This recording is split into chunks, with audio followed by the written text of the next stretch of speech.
everyone and happy Friday. Today's video is an unexpected video and it's not going to be very exciting or happy-go-lucky fun kind of situation. I hope it will still be informative to any cat parent or anyone who is interested in getting a cat or a kitten. Anyway, Nico, stop.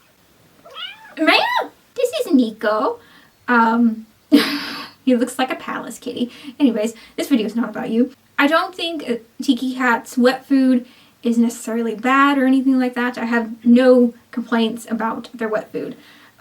It's their dry food that I'm going to be talking about in this video. Before I get further into this video, I really want to preface that this video is not me hating on Tiki Cat, the brand, or anyone who chooses to feed their cat Tiki Cat food. I genuinely think that the brand offers some really good options for pet owners and cats and all that. I just think that there is something that needs to be done about the dry food. We just had a bad experience with their dry food, which is why I am no longer ever going to give any of my cats any of their products again, just as a precaution. All that being said, let's just finally kind of get into this video and why two of my cats ended up in the ER. I have Minnie, Gizmo, and Felix. Felix and Gizmo are my two boys. But to give you a little bit of a backstory, Gizmo is a kitty who unfortunately suffers from allergies. We don't know what specifically he is allergic to. We think it's a food type of allergy and also possibly some environmental allergies as well. Our veterinarian, our amazing veterinarian, recommended that we get him on, I forget the word that he used, but get him on a different kind of meat source for his food. So basically something like bison, rabbit, venison, stuff like that. For anyone who's unaware, food like that for a kitten is really difficult to find. Our veterinarian didn't want him to have anything that had chicken in it, pork, beef, things that are generally found in most cat food products. I had to do a lot of research to try to find a food that both Gizmo and Felix could eat. Felix had to be put on it as well because Gizmo is a little sneaky little rat and he likes to stick his head in when Felix is eating his food. So he'll steal Felix's food. So I had to find a food that both him and Felix could eat, which just made it even more difficult. I had three options. Get them both on a fully raw diet, which is insanely expensive. But another food option that I eventually went with at first was a vegan cat food. I would not feed this cat food to really any cat, to be honest. I can't remember the brand name. I think it's like something Hugs. Their food didn't have all of the nutrients and stuff that a kitten, specifically for Gizmo, needed. Had to find another food, and that other food that I found was Tiki Cat dry food for digestion.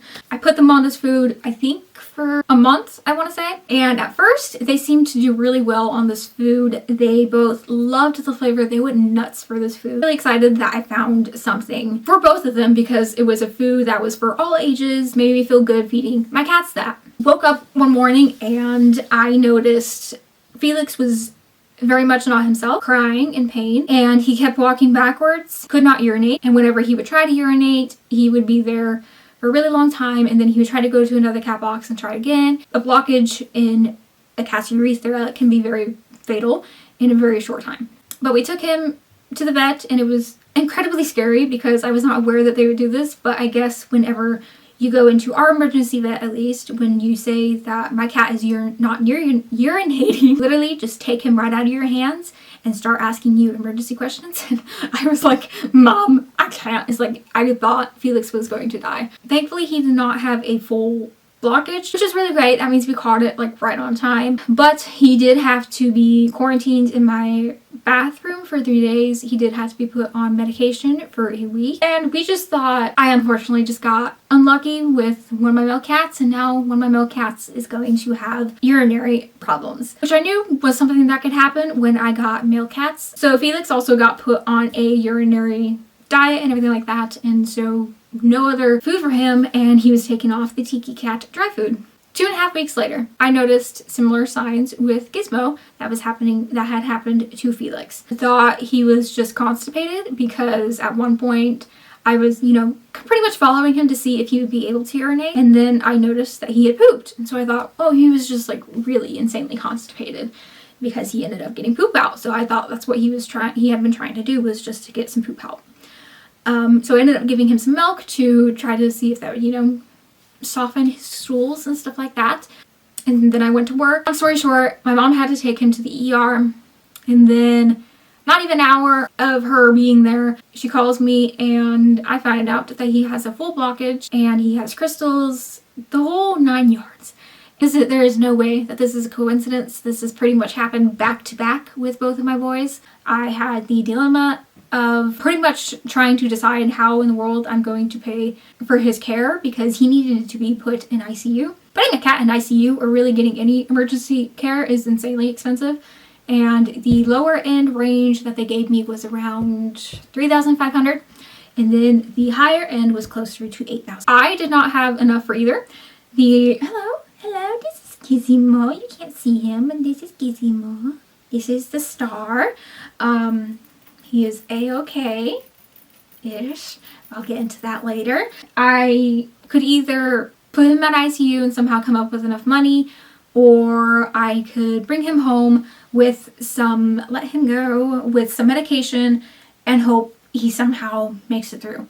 That was a very, very slim chance. Can you guys not play on my lap? Ow!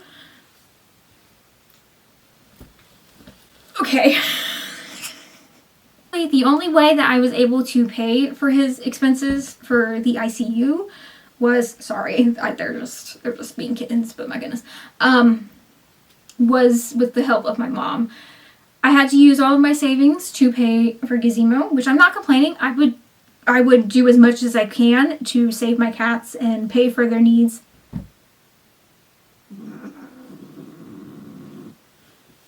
I don't think he wants to play. He spent 2 days in ICU, which was very, very difficult.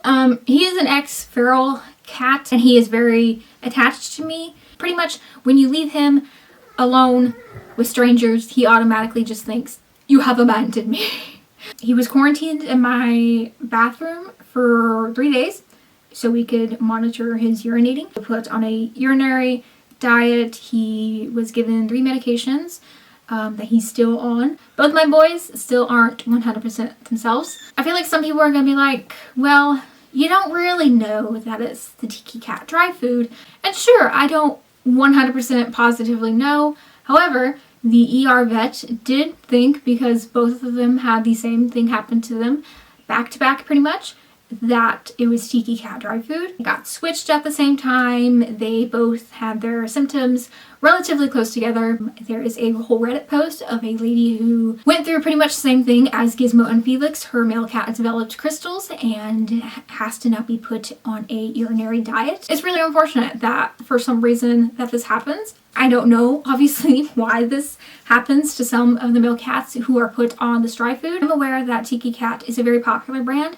It's a very well-loved brand. I mean, I had my cats on it for, I've had Felix on it since he was a baby, so I've been using it for my cats for over 2 years now. I'm aware of how much pets mean to people, and for something as simple as a dry food to have this effect on some cats, it's really unfortunate. And if I could potentially spread the word, make people aware that this happened to my cats, then hopefully this won't happen to anyone else. I would have liked to stumble upon this video when I was searching for a food for my cats, so this did not happen to my boys. I would have never put them on this food if I had found that that Reddit thread or a video similar to this, because as a cat mom, cat dad, cat owner, cat parent, you are going to want to do everything you can to make sure your cat, animal, pet, not go through anything like this.